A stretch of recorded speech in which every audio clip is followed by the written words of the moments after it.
They say immortality is a gift, but no one tells you what it costs until it's too late. And 3 nights ago, Emily Carter learned that truth standing in the rain outside a castle no map would ever show.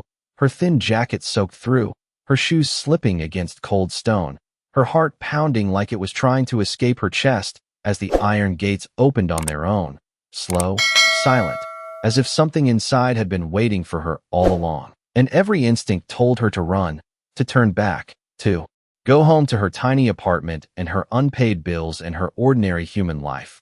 But she didn't move, because inside that castle was the one thing she couldn't walk away from.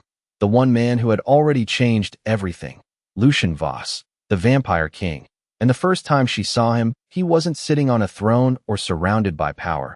He was standing in the shadows of a rain-soaked alley just 6 feet away from her, injured, still, watching her with eyes that didn't belong to any human she had ever known, pale gray at first, almost lifeless, until a drop of her blood touched his skin and something shifted, something ancient and impossible, the air turning colder, heavier, like the world itself had paused to witness it. And she should have left then. She should have walked away like anyone with common sense would. But Emily had never been the kind of person who ignored someone in need, even when that someone looked like danger wrapped in perfection. So she stepped closer, her hands trembling, her breath shallow, and she said the only thing she could think of, "You need help." And for a moment, just a moment, something flickered in his expression, not hunger, not threat, but recognition, like he had been waiting centuries to hear those words from someone like her. And everything after that moved too fast. Black cars appearing without sound, figures stepping out with movements too precise to be human, surrounding them, watching her, measuring her, and one of them said, quietly, "You've contacted the king," as if that alone had sealed her fate. And maybe it had, because within hours her life was no longer hers, taken to a place where the walls whispered secrets older than history, where people looked at her like she didn't belong, because she didn't, not in a world ruled by creatures who saw humans as temporary, fragile, expendable. And yet Lucian stood between her and all of them, his presence enough to silence every voice, every threat, every doubt. And that should have made her feel safe. But it didn't, because safety wasn't what he was offering. It was something far more dangerous, something that came with a cost she didn't understand yet, not until she heard the truth spoken in cold, measured tones by the council that ruled his kind, that a human bound to a vampire king could not remain human for long, that the connection forming between them was not allowed, not natural, not survivable. And there were only two outcomes, separation or transformation, and separation meant losing him forever, walking away, pretending none of this had happened, going back to a life that already felt smaller, emptier, like something inside her had already changed, and couldn't change back.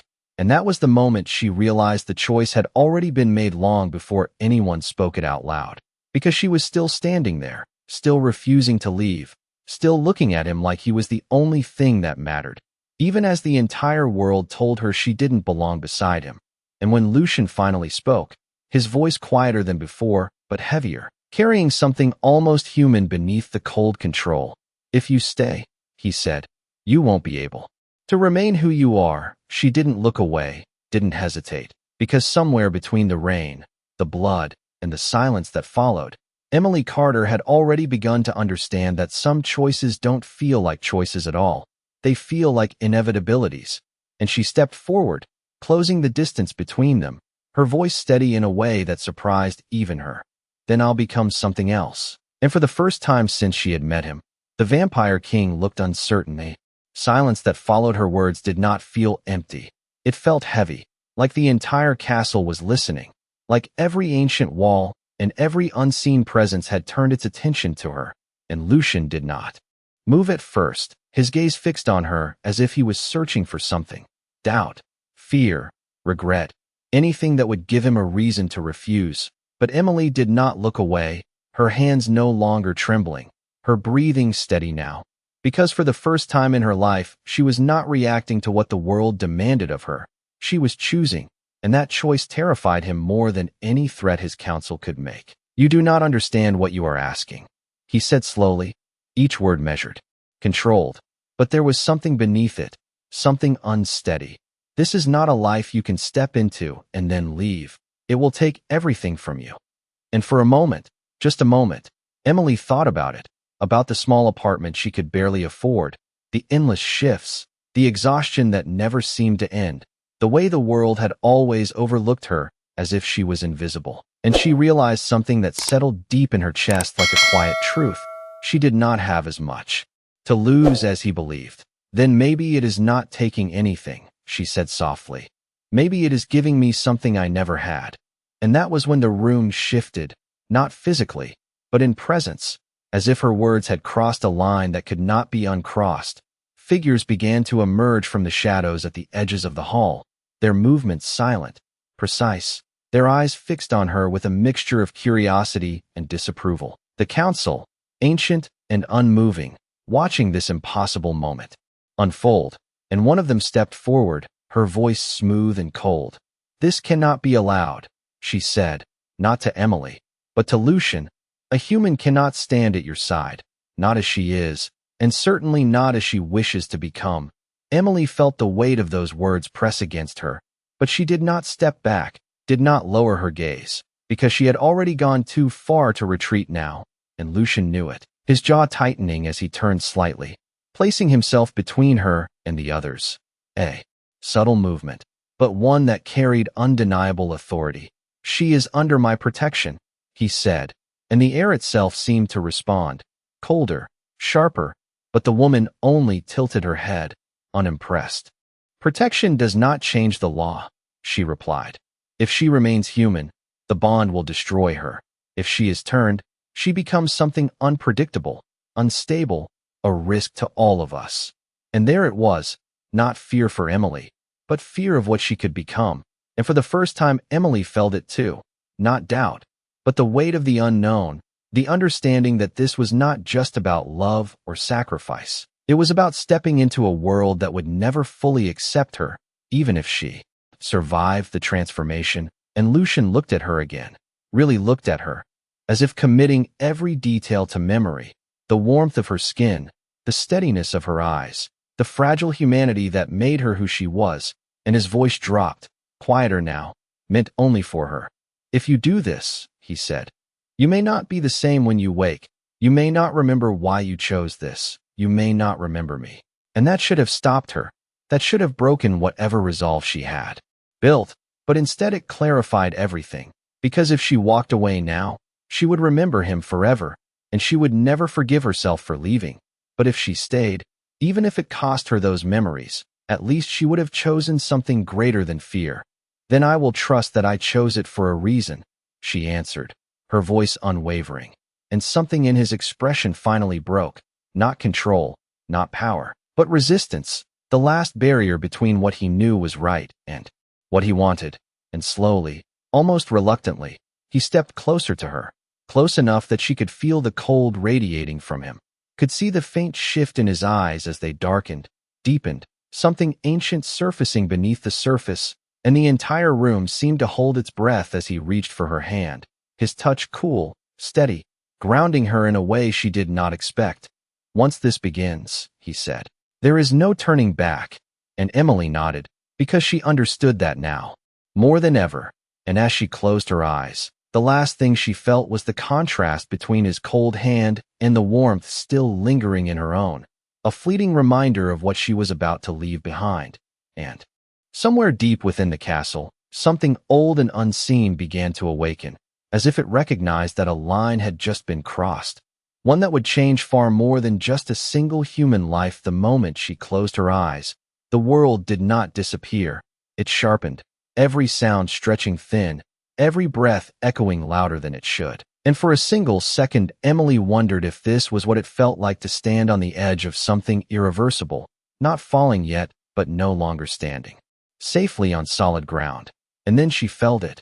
Not pain, not fear, but a cold presence wrapping around her like winter air slipping beneath a door, subtle at first, almost gentle, and Lucian's hand tightened around hers, not enough to hurt, just enough to anchor her as the temperature around them dropped, the candlelight flickering as if it could sense what was beginning, and somewhere in the distance a low hum started to build. Not a sound exactly, more like a vibration that moved through the stone beneath her feet, through the walls, through her bones, and her heartbeat reacted to it, slowing, not by force but by something deeper, something calling to it, matching it, guiding it.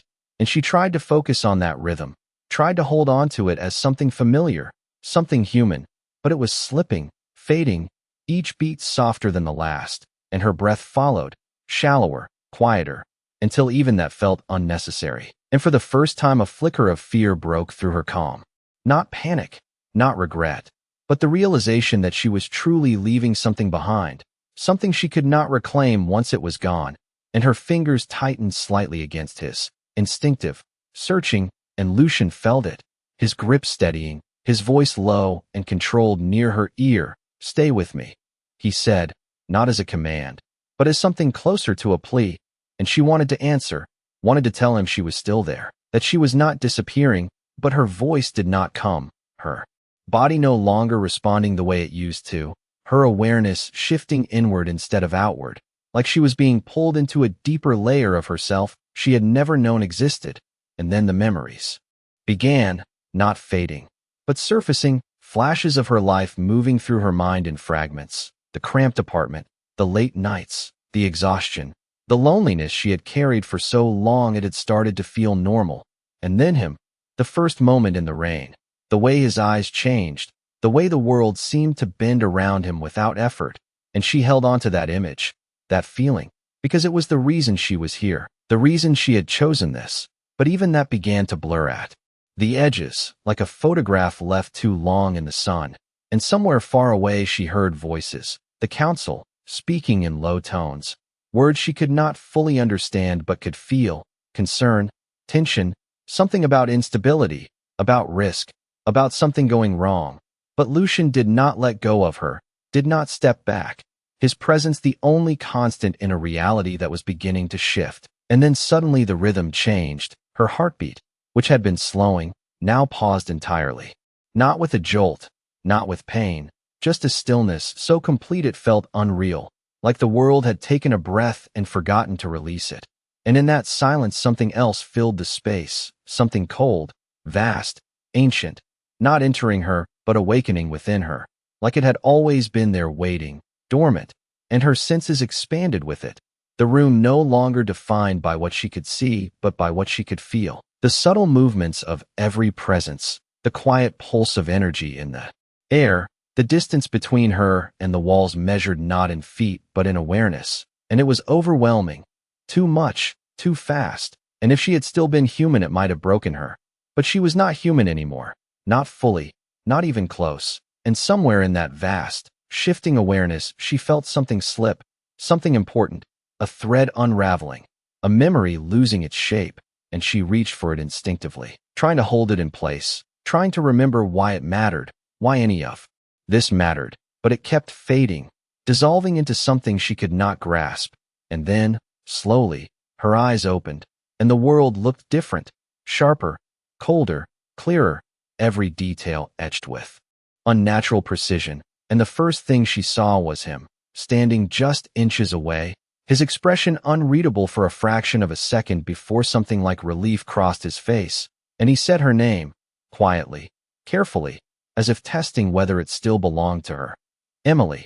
And she blinked, focusing on him, on the shape of his face, the intensity of his gaze, trying to connect it to something familiar, something meaningful.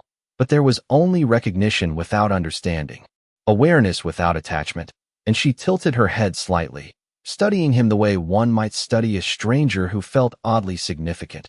And when she finally spoke, her voice was steady, calm, untouched by the weight that had once defined it. "Do I know you?" And in that moment, something inside Lucian went completely still. The question did not echo. It settled, quiet and precise. And for a moment no one in the room moved. Not the council standing in silent judgment, not the shadows that seemed to breathe along the walls. Not even Lucian, who stood as still as the stone beneath their feet, his hand still loosely around hers, as if letting go might confirm what he already feared. And Emily watched him with calm curiosity, her gaze steady, untroubled, as if she was studying a stranger who had spoken out of turn, and there was no trace of hesitation in her expression, no flicker of recognition trying to surface. Only clarity, cold and sharp, and that was what unsettled him most. Not anger, not confusion, but the absence of everything that had once made her look at him differently. "You knew me," he said finally, his voice low, controlled, each word placed carefully as if they might break if handled too roughly, and she tilted her head slightly, considering that, not rejecting it, not accepting it, simply examining it as a possibility. And the movement was so subtle, yet so unfamiliar that it felt like a fracture in something that had once been certain. "Then I suppose. That was before," she replied, her tone even, untouched by emotion, and behind them a quiet shift moved through the council. Not surprise, not exactly, but confirmation, as if they had expected this outcome all along.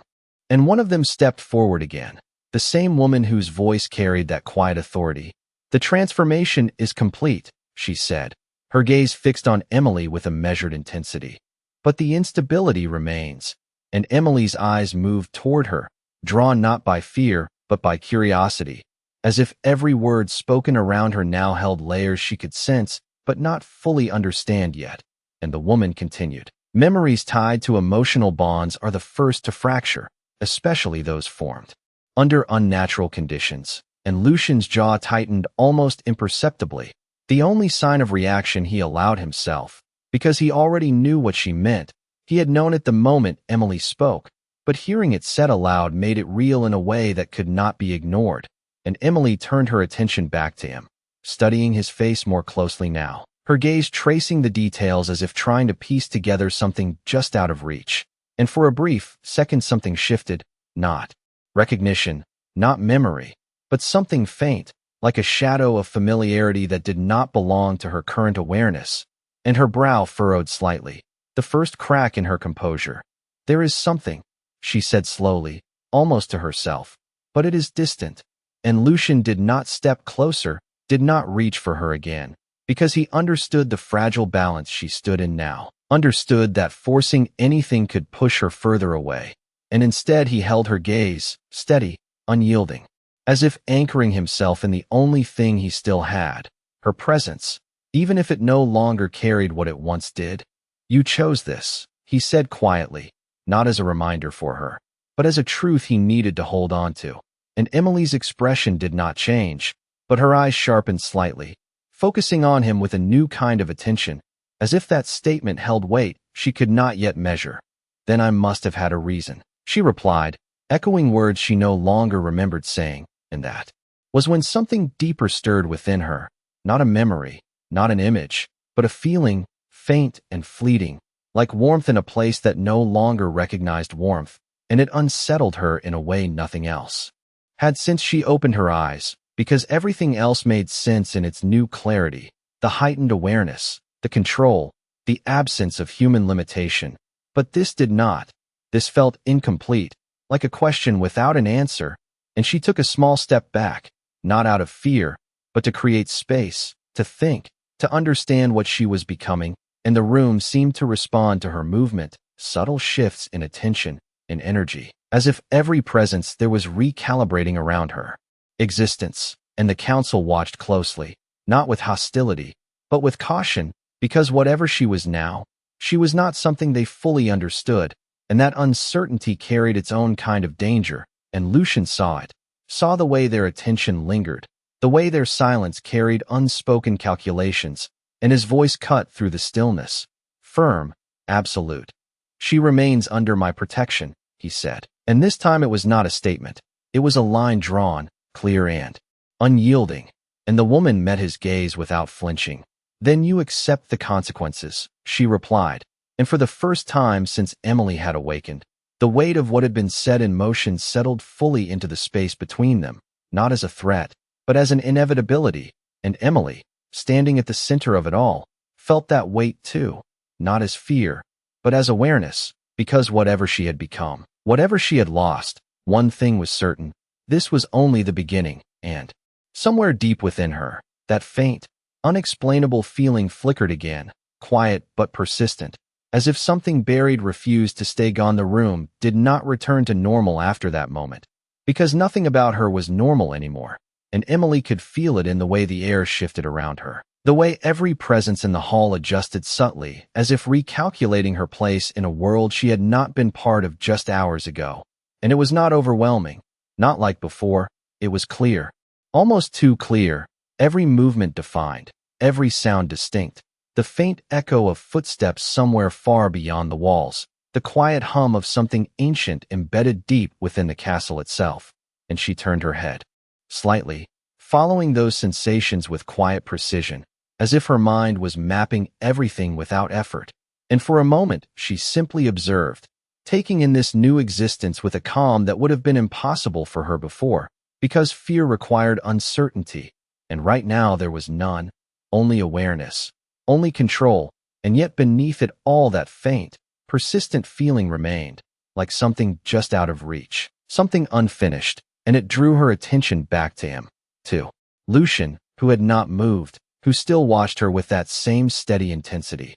Except now there was something else beneath it, something guarded, something carefully restrained, and she studied that too, the subtle tension in his posture, the way his hand had fallen back to his side, but had not fully relaxed, as if part of him still expected her to reach for it again, and the thought lingered for a second longer than it should have, not as a memory, but as an instinct that did not belong to her current understanding, and she frowned slightly, because instincts required origin, and she did not have one for this, not anymore.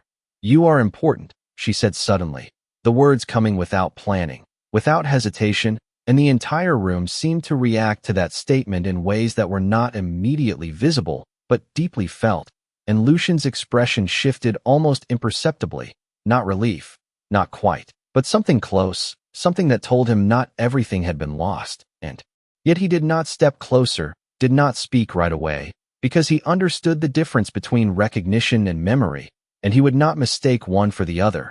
"I was," he answered quietly, choosing his words with care, and Emily considered that response, her gaze narrowing slightly as if analyzing it from multiple angles, because past tense carried implications, change, distance, something altered, and she did not like that uncertainty, not when everything else felt so precise, so defined.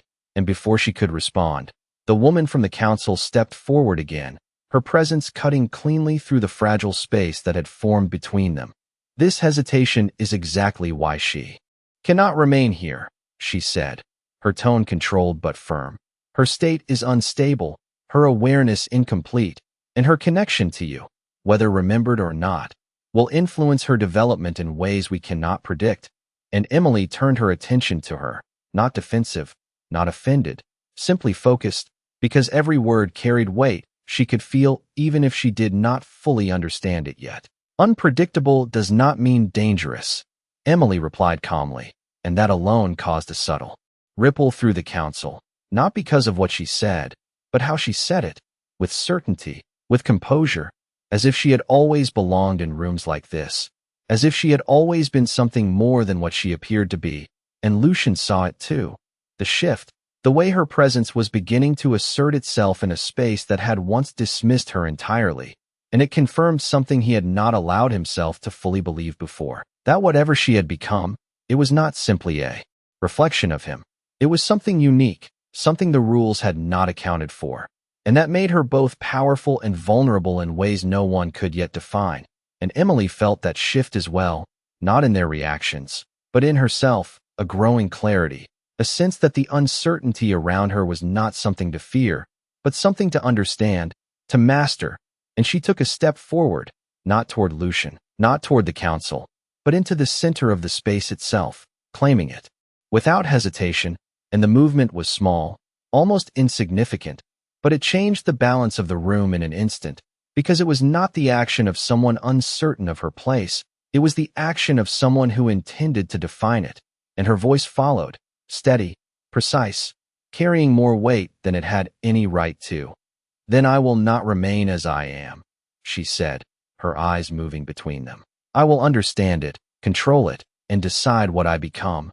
And for the first time since her transformation, the silence that followed was not filled with doubt, but with something else entirely, something closer to recognition, because in that moment, even without her memories, even without the emotions that had once guided her, Emily Carter was beginning to shape her own existence, and Lucian realized something that settled deep within him, something both unsettling and undeniable, that the girl who had chosen him might be gone.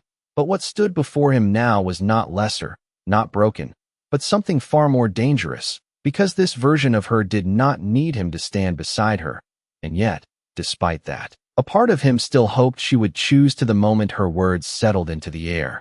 Something invisible shifted, not in the room, but in the balance of power itself, and Emily could feel it, not as pressure, but as clarity, like a path forming beneath her feet where before there had only been uncertainty. And the castle responded in ways she did not yet understand. Subtle changes in the atmosphere, the faint hum in the walls growing sharper, more aligned with her presence, as if something ancient had begun to recognize her not as an intruder, but as something newly awakened. And that realization did not frighten her, it grounded her, because for the first time since she opened her eyes, she was not reacting to what others expected her to be, she was defining it herself, and the council felt it too. Their stillness no longer just observation, but calculation, reassessment, because this was no longer about a human who had crossed into their world. This was about something forming that did not fit into any category they understood, and the woman who had spoken before took a slower step forward now, her gaze sharper, more focused. Control is not declared, she said evenly. It is proven. And Emily met that gaze without hesitation, her expression unchanged, because the challenge in those words did not feel like opposition. It felt like structure, like a rule she could work within, and before she could respond, something unexpected happened.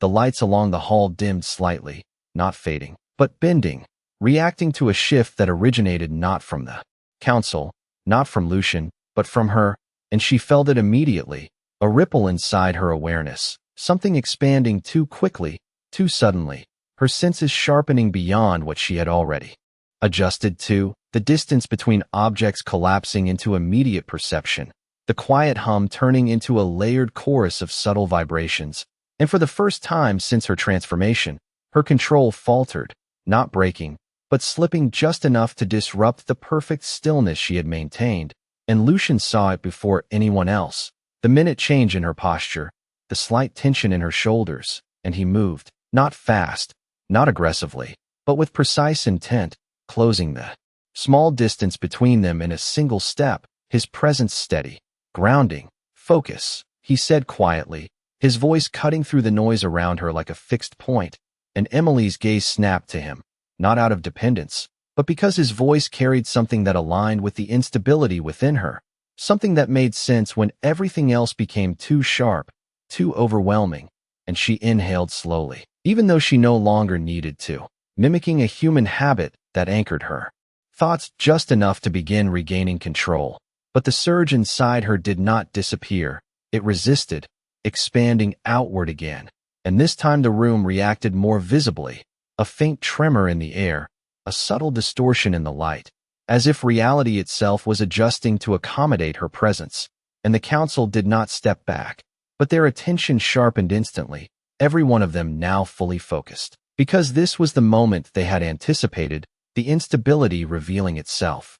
And the woman spoke again, her tone lower now, more serious. "This is what we warned about," she said, not with accusation, but with certainty, and Emily heard it, understood it, but she did not retreat from it, because even as the instability pressed against her control, there was something else beneath it, something structured, something that could be shaped if she understood it properly. And instead of resisting it completely, she adjusted, shifting her focus inward, not to suppress the surge, but to observe it, to feel the pattern within it, the rhythm beneath the chaos, and slowly, almost imperceptibly, the distortion in the room began to settle, the lights stabilizing, the hum quieting back into something manageable, and when she exhaled, the space around her returned to stillness, not because the energy was gone, but because she had found a way to hold it without letting it consume her, and the silence that followed was different now, heavier, more aware, because everyone in that room had just witnessed something they could not easily dismiss,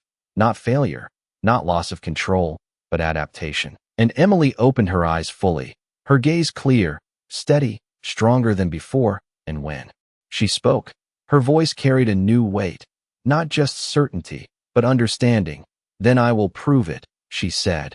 And this time, no one questioned whether she could, and Lucian, standing just beside her, realized something that settled deeper than anything before, that whatever path she was stepping into, it was no longer one he could guide, only one he could watch, and hope that somewhere within it, she might still choose him again. The silence after her declaration did not feel like doubt anymore.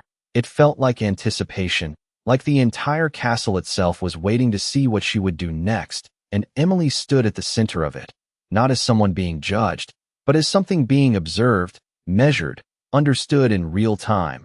And for the first time since her transformation, she became aware of something deeper than control, something beneath the surface of her new existence, a structure that had always been there but had never been activated, and it responded to her focus, too.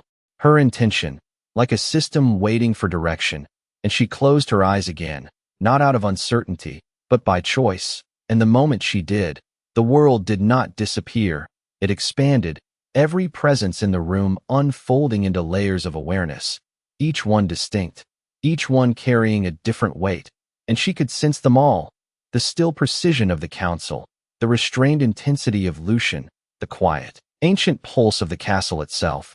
And it was not overwhelming this time.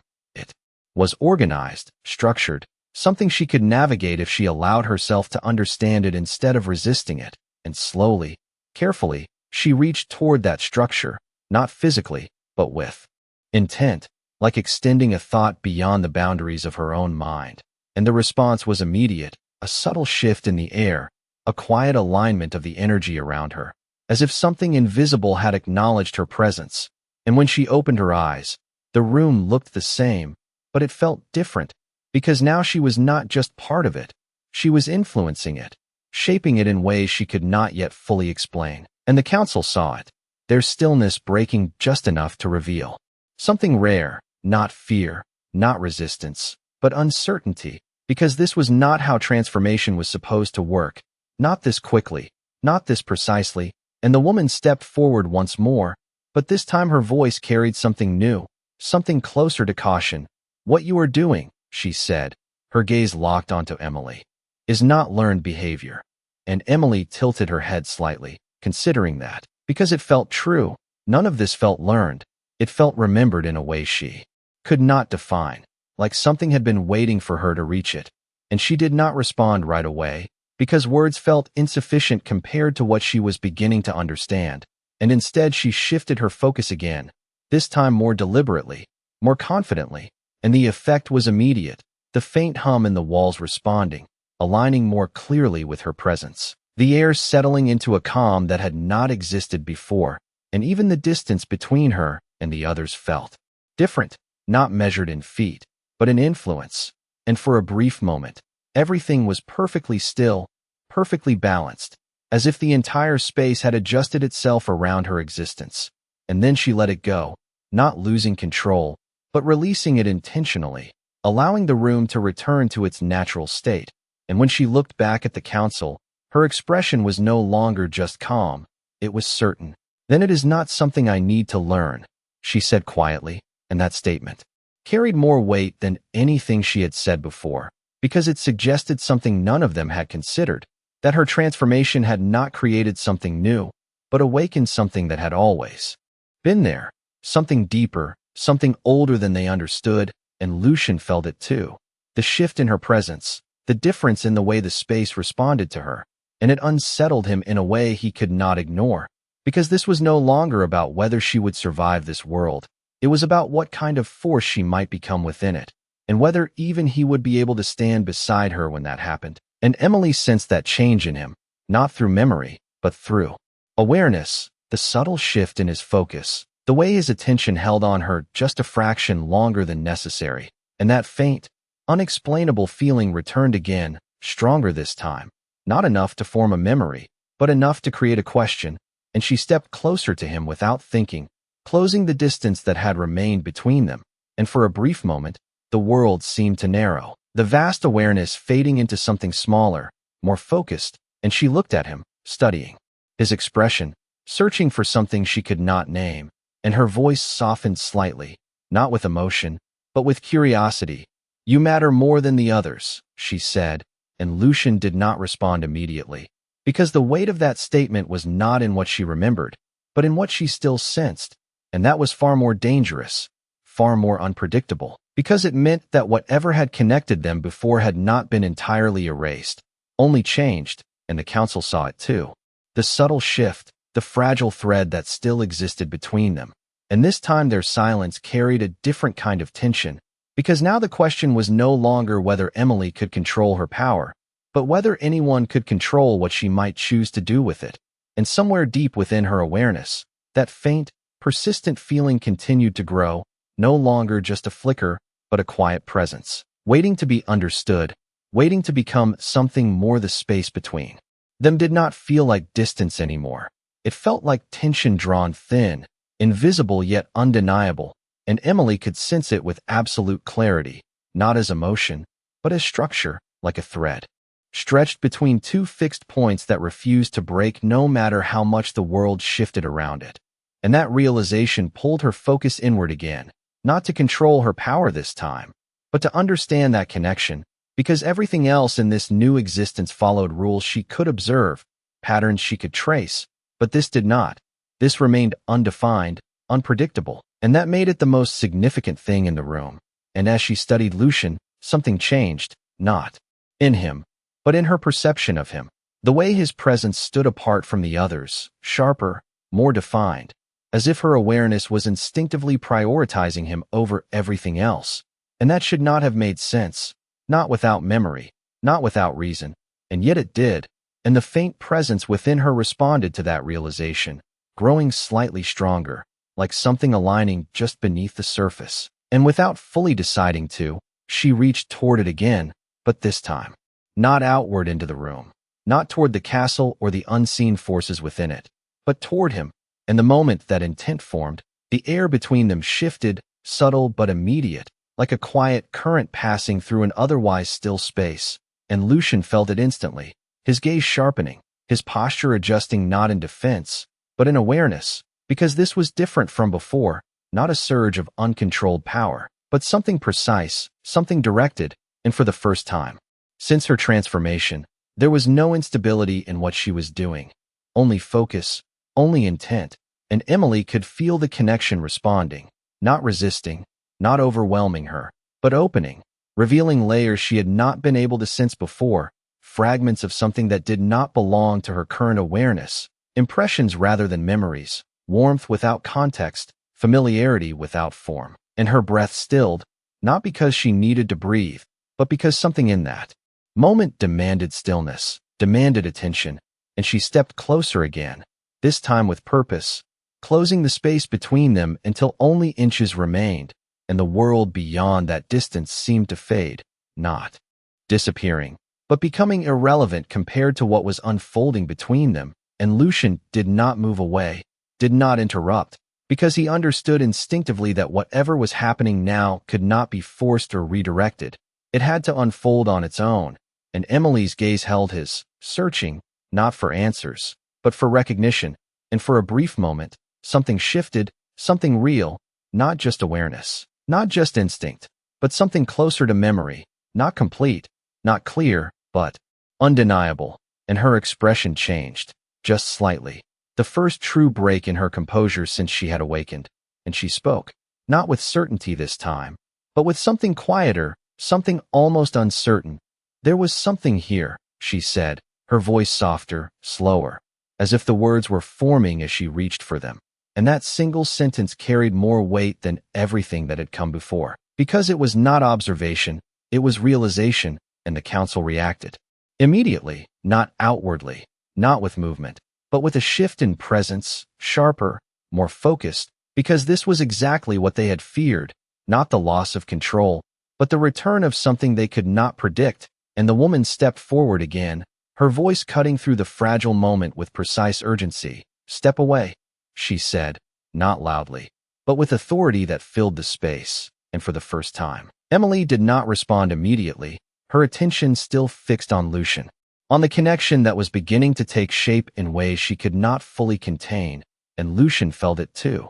The change, the subtle pull of something reforming, something that had not been entirely erased, and his voice was lower now. Almost a whisper, not for the room, not for the council, but for her alone. "Emily," he said, and this time, the name did not feel empty when it reached her. It resonated, faintly, like an echo from somewhere deeper than memory, and her eyes flickered, just for a second, as if something inside her had responded before she could understand why. And that was enough. Enough to confirm that whatever she had lost was not completely gone, only buried, only waiting, and the council saw it, felt it, and the tension in the room shifted instantly from observation to decision. Because now the risk was no longer theoretical, it was real, and the woman's voice came again, sharper this time, no longer a suggestion. "This cannot continue," she said, and the air itself seemed to tighten around that statement, as if the castle was responding to the weight of what was about to happen. And Emily finally turned her head slightly, her gaze moving from Lucian to the council. Her expression calm again, but something had changed beneath it, something deeper, something that could not be undone. And when she spoke, her voice carried that change clearly, not defiance, not resistance, but certainty. "It already has," she said, and in that moment, every presence in the room understood the same thing at once, that whatever line had existed before had already been crossed, and there was no returning to what she had been before, not for her, not for him, not for any of them. The words settled like a final echo, and for a moment the entire castle seemed to hold its breath, as if even the ancient walls understood that something irreversible had already taken shape, not through force, not through defiance, but through choice. And Emily stood at the center of it with a stillness that no longer belonged to someone who had just been transformed. It belonged to something that had already begun to define itself. And the council felt it, their silence no longer passive, but heavy with consequence, because what stood before them was no longer a question of control, but of outcome, and outcomes could not always be contained, and Lucian did not look at them. He did not acknowledge the shift in their stance or the quiet tension gathering in the air. His focus remained entirely on her, because in that moment nothing else mattered, not the laws that governed his world, not the consequences that would follow, only the undeniable truth that something between them had survived what should have erased it completely. And Emily could feel that truth as well, not as memory, not as emotion, but as something deeper, something that did not require understanding to exist, and it unsettled her in a way nothing else had. Because everything else about her new existence followed patterns she could learn, structures she could control, but this did not.